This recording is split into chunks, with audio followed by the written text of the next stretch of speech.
2007లో అమెజాన్లో పనిచేస్తున్న సచిన్ అండ్ బెన్నీ బన్సల్ అనే ఇద్దరు ఎంప్లాయీస్ 4 లక్షల పెట్టుబడితో కేవలం 7 సంవత్సరాల్లోనే ప్రపంచాన్ని ఏలుతున్న అమెజాన్ కంపెనీకి పోటీగా ఫ్లిప్కార్ట్ ని ఎలా నిర్మించగలిగారు? అసలు ఇండియా ఈ కామర్స్ బిజినెస్ కే పనిచేయదనుకున్న అమెజాన్ అండ్ వాల్మార్ట్ లాంటి అమెరికన్ కంపెనీస్ కి ప్రపంచంలోనే అతిపెద్ద ఈ కామర్స్ బిజినెస్ ఇండియాలోనే ఉంది అనే విషయం ఫ్లిప్కార్ట్ కంపెనీ ప్రూవ్ చేసింది. 2007లో ఒక చిన్న గదిలో బుక్స్ అమ్ముకునే కంపెనీగా స్టార్ట్ చేసిన ఫ్లిప్కార్ట్ ని ఇండియాలోనే అతిపెద్ద ఈ కామర్స్ బిజినెస్ గా మార్చిన సచిన్ అండ్ బెన్నీ బన్సల్ సడన్ గా ఫ్లిప్కార్ట్ ని వాల్మార్ట్ కంపెనీకి ఎందుకు అమ్మేశారు? At the same time Walmart company Binny Bansal మీద సెక్సువల్ హెరాస్మెంట్ కేసు పెట్టి ఫ్లిప్కార్ట్ కంపెనీ నుండి దాన్ని స్థాపించిన వాళ్ళని ఎలా బయటికి పంపించింది అనే విషయం నేను ఈ వీడియోలో చెప్పబోతున్నాను. Hello everyone, welcome to today's video and this is your friend Surya.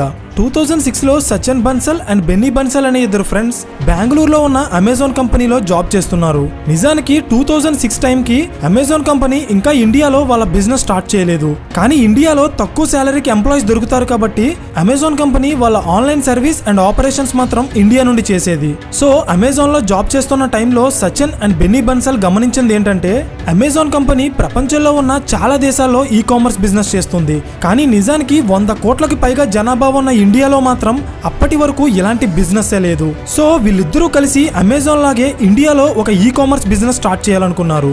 So this is the plan. Finally Amazon company నుండి జాబ్ రిజైన్ చేసి వీళ్ళిద్దరూ 4 లక్షలు ఇన్వెస్ట్ చేసి ఫ్లిప్కార్ట్ కంపెనీని స్థాపించారు. ఇనీషియల్ గా సేమ్ అమెజాన్ కంపెనీ ఆన్లైన్ లో బుక్స్ అమ్ముతూ వాళ్ళ బిజినెస్ ఎలా స్టార్ట్ చేసిందో ఫ్లిప్కార్ట్ కూడా అలాగే ఆన్లైన్ లో బుక్స్ అమ్మే స్టోర్ గానే స్టార్ట్ అయింది. ఈ కంపెనీ ఫౌండర్స్ అయిన Sachin Bansal Flipkart business model and marketing strategies design చేస్తే బెన్నీ బన్సల్ వాటిని ఇంప్లిమెంట్ చేసేవారు.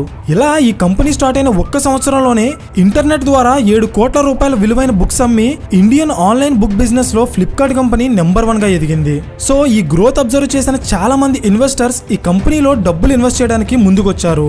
వీటిలో భాగంగానే యాసెల్ ఇండియా అనే కంపెనీ ఫ్లిప్కార్ట్ లో ఫస్ట్ టైం $1 మిలియన్ ఇన్వెస్ట్ చేసింది. సో ఇన్వెస్ట్మెంట్స్ పెరిగే టైంలో ఈ కంపెనీ కేవలం బుక్స్ కి మాత్రమే పరిమితం కాకుండా mobile phones, electronics and other products కి కూడా ఎక్స్పాండ్ అయింది. కానీ 2009 టైంలో క్రెడిట్ కార్డ్ కానీ డెబిట్ కార్డ్ కానీ యూజ్ చేసి ఆన్లైన్ లో పేమెంట్ చేయడానికి ఎవరు ఇష్టపడేవారు కాదు. సో ఈ ప్రాబ్లమ్ సాల్వ్ చేయడానికి ఫ్లిప్కార్ట్ కంపెనీ ఇండియాలోనే ఫస్ట్ టైం లార్జ్ స్కేల్లో క్యాష్ ఆన్ డెలివరీ అనే కాన్సెప్ట్ ఇంట్రొడ్యూస్ చేసింది.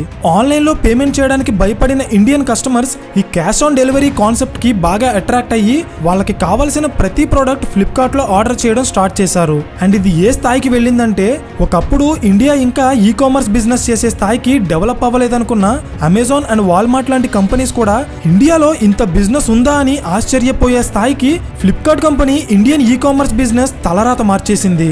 అయితే అసలు ఫ్లిప్కార్ట్ బిజినెస్ మోడల్ ఏంటంటే B2C మోడల్, అంటే బిజినెస్ టు కస్టమర్ మోడల్. మీకు అర్థమయ్యేలా చెప్పాలంటే ఫ్లిప్కార్ట్ కంపెనీకి మేజర్ గా 4 రకాలుగా ఆదాయం వస్తుంది. నెంబర్ 1, ఫ్లిప్కార్ట్ లో అమ్ముడయ్యే ప్రతి ప్రోడక్ట్ లో ఫ్లిప్కార్ట్ కి 5 to 20% కమిషన్ వస్తుంది. నెంబర్ 2, లాజిస్టిక్ ఫీజ్, అంటే ప్రతి ప్రోడక్ట్ ని ఫ్లిప్కార్ట్ లాజిస్టిక్ సర్వీస్ ద్వారా స్టోర్ చేసి డెలివరీ చేస్తున్నందుకు సెల్లర్ నుండి కొంత ఫీజు తీసుకుంటుంది. నెంబర్ 3, ఫ్లిప్కార్ట్ లో మీరు ఏదైనా సెర్చ్ చేసినప్పుడు వాళ్ళ ప్రోడక్ట్ ముందు కనిపించడానికి కూడా కొన్ని కంపెనీస్ ఫ్లిప్కార్ట్ కి అడ్వర్టైజ్మెంట్ కోసం డబ్బులు కడతాయి. ఫైనల్లీ నెంబర్ 4, సబ్స్క్రిప్షన్, అంటే ఫ్లిప్కార్ట్ ప్లస్ మెంబర్షిప్ ద్వారా దానికి సంబంధించి స్పెషల్ బెనిఫిట్స్ ఇస్తుంది.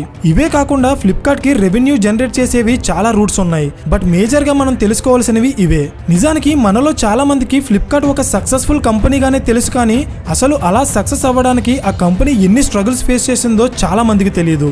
అయితే ఫ్లిప్కార్ట్ కి వచ్చిన ఈ గ్రోత్ అంతా ఒక రకంగా మన దేశానికి ఎంతో మేలు చేసినప్పటికీ మరోవైపు ఫ్లిప్కార్ట్ ని అమెరికన్ కంపెనీకి అమ్మేయడానికి కూడా ఇదే కారణమైంది.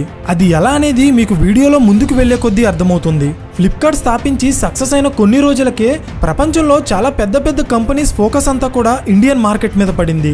అందులో మేజర్ గా ఉన్న 2 కంపెనీస్ అమెజాన్ అండ్ వాల్మార్ట్. అప్పటికే ప్రపంచ ఈ కామర్స్ బిజినెస్ ని శాసిస్తున్న అమెజాన్ కంపెనీకి ఫ్లిప్కార్ట్ తో పోటీ పడటం పెద్ద మ్యాటర్ కాదు. అందుకే 2013లో అమెజాన్ కంపెనీ ఇండియాలో వాళ్ళ ఈ కామర్స్ బిజినెస్ స్టార్ట్ చేసింది. ఆ రోజు నుండి ఫ్లిప్కార్ట్ కంపెనీకి అసలైన కష్టాలు స్టార్ట్ అయ్యాయి. అర్థం కాలేదు కదా, చెప్తా చూడండి. 2013 టైంకి అమెజాన్ ఫ్లిప్కార్ట్ కంటే చాలా పెద్ద company. So Amazon company customer acquisition కోసం చాలా డబ్బు ఖర్చు పెట్టేది. కస్టమర్ ఎక్విజిషన్ అంటే వేరే కంపెనీస్ దగ్గర ఉన్న కస్టమర్స్ ని మన దగ్గరికి తెచ్చుకోవడానికి ఖర్చు పెట్టే డబ్బు అన్నమాట. మీకు అర్థమయ్యేలా ఒక్క ముక్కలో చెప్పాలంటే 2016లో జియో వచ్చినప్పుడు మనల్ని ఎయిర్టెల్ అండ్ ఐడియా నుండి జియోకి రప్పించడానికి ముఖేష్ అంబానీ ఎలా అయితే ఫ్రీ ఇంటర్నెట్ కోసం డబ్బు ఖర్చు పెట్టారో దాన్నే కస్టమర్ ఎక్విజిషన్ కాస్ట్ అంటారు. ఇప్పుడు ఫ్లిప్కార్ట్ దగ్గర ఉన్న కస్టమర్స్ ని లాక్కోవడానికి అమెజాన్ కూడా ఎంత డబ్బైనా ఖర్చు పెడుతుంది.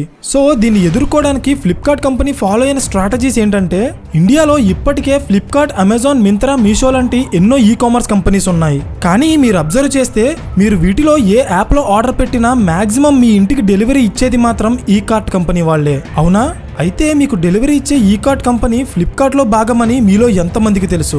ఇండియన్ ఫ్యాషన్ ఇండస్ట్రీలో మింత్రా ఎంత కీ రోల్ ప్లే చేస్తుందో మనందరికీ తెలిసిందే. నిజానికి ఫ్యాషన్ వేర్ ద్వారా ఫ్లిప్కార్ట్ కి వచ్చే ఆదాయం కంటే మింత్రాకి వచ్చే ఆదాయం ఎన్నో రెట్లు ఎక్కువ. అయితే ఇప్పుడు దీనికోసం ఎందుకు చెప్తున్నాను అనుకుంటున్నారా?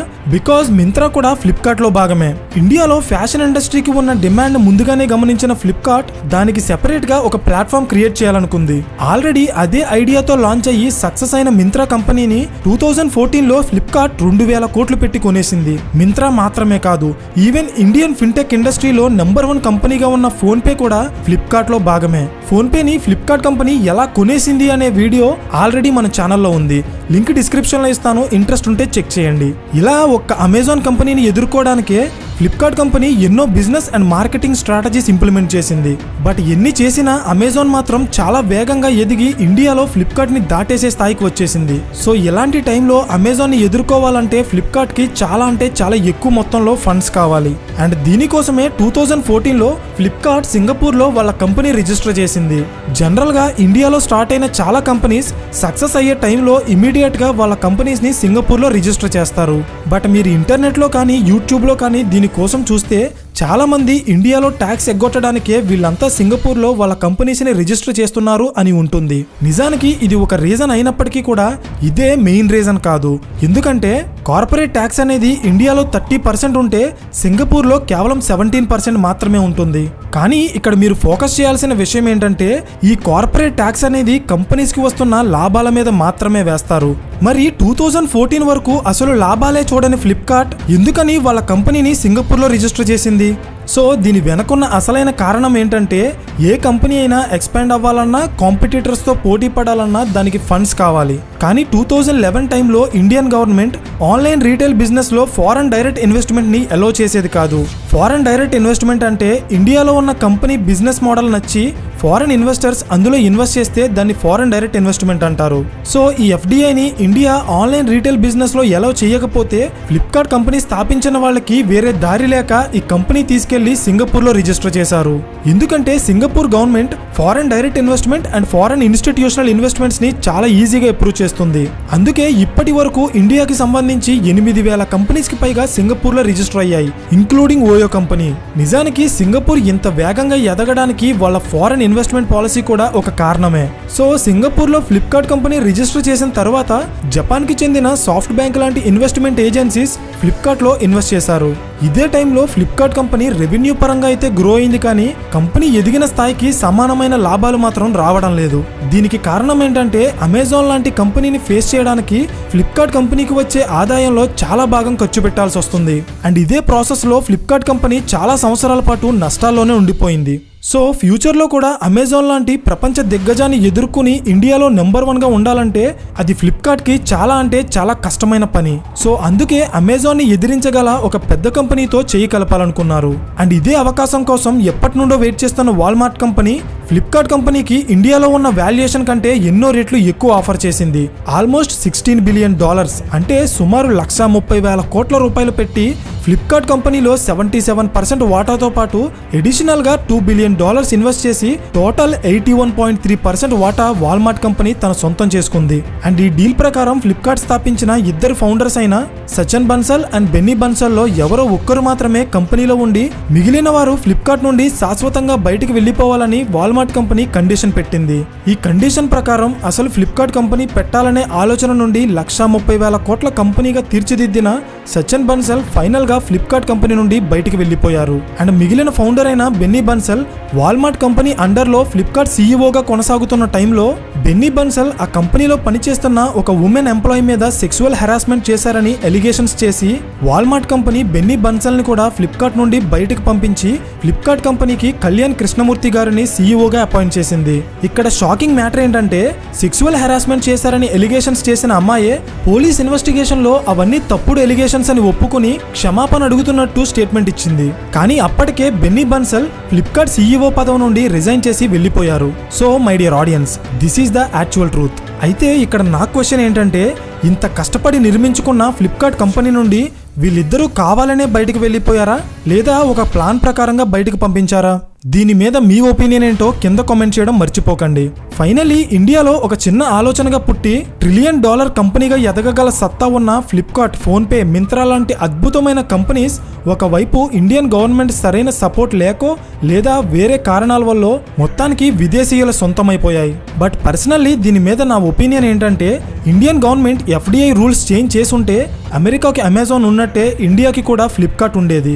But unfortunately we last the ownership. Finally Flipkart business model నుండి మనం నేర్చుకోవాల్సిన లెసన్స్ ఏంటంటే, point number 1, try to find out the gap in market. అంటే మీరు బిజినెస్ చేయాలనుకుంటే ప్రతిసారి మీ దగ్గర కొత్త ఐడియానే ఉండాల్సిన అవసరం లేదు. ఎందుకంటే ఐడియా వేరే దేశంలో ఉన్న అవసరం ఎక్కడ ఉంటే you can start the business. Point number 2, multi dimensional expansion. అంటే మీ కాంపిటీటర్స్ ని మీరు ఓడించాలంటే ఒక్కోసారి మీ లాభాలు తగ్గించుకుని కస్టమర్స్ ని లాక్కోవడానికి ఎక్స్ట్రాగా డబ్బు ఖర్చు పెట్టాల్సిన సిచ్యువేషన్ కూడా రావచ్చు. కానీ ఇది ఎక్కువ రోజులు కంటిన్యూ అయితే మీ బిజినెస్ సస్టైన్ అవ్వడం చాలా కష్టం. సో అందుకే మీరున్న ఫీల్డ్లో మాత్రమే కాకుండా డిఫరెంట్ ఫీల్డ్స్కి మీ బిజినెస్ ఎప్పుడైతే ఎక్స్పాండ్ చేస్తారో అప్పుడు ఒక బిజినెస్లో వచ్చిన లాస్ ఇంకొక బిజినెస్లో వచ్చిన ప్రాఫిట్ కవర్ చేస్తుంది. Point number 3, dream big. 2007లో అమెజాన్లో ఎంప్లాయీస్గా ఉన్న సచిన్ అండ్ బెన్నీ బన్సల్ కేవలం 7 ఇయర్స్లోనే ప్రపంచంలో అతిపెద్ద కంపెనీ అయిన అమెజాన్కి పోటీగా ఒక కంపెనీ నిర్మించగలిగారంటే it's not a small thing. So నేను చెప్పేది ఏంటంటే, మీ కాంపిటీటర్ ఎంత పెద్దవాడైనా మీ దగ్గర సరైన ప్లాన్ ఉంటే గేమ్ చేంజ్ చేయడానికి పెద్ద టైం పట్టదు. So that's it for today guys. ఈ వీడియో మీకు ఇంట్రెస్టింగ్ అనిపిస్తే లైక్ చేసి ఇలాంటి మరిన్ని క్వాలిటీ కాంటెంట్ కోసం ఛానల్ని సబ్స్క్రైబ్ చేసుకోండి. పక్కనే ఉన్న గంట సింబల్ ఆన్ చేస్తే మేము వీడియో అప్లోడ్ చేసిన వెంటనే మీకు ఇమీడియట్ నోటిఫికేషన్ వస్తుంది. So thank you for watching and I will see you in the next video. Till then, this is your friend Surya signing of.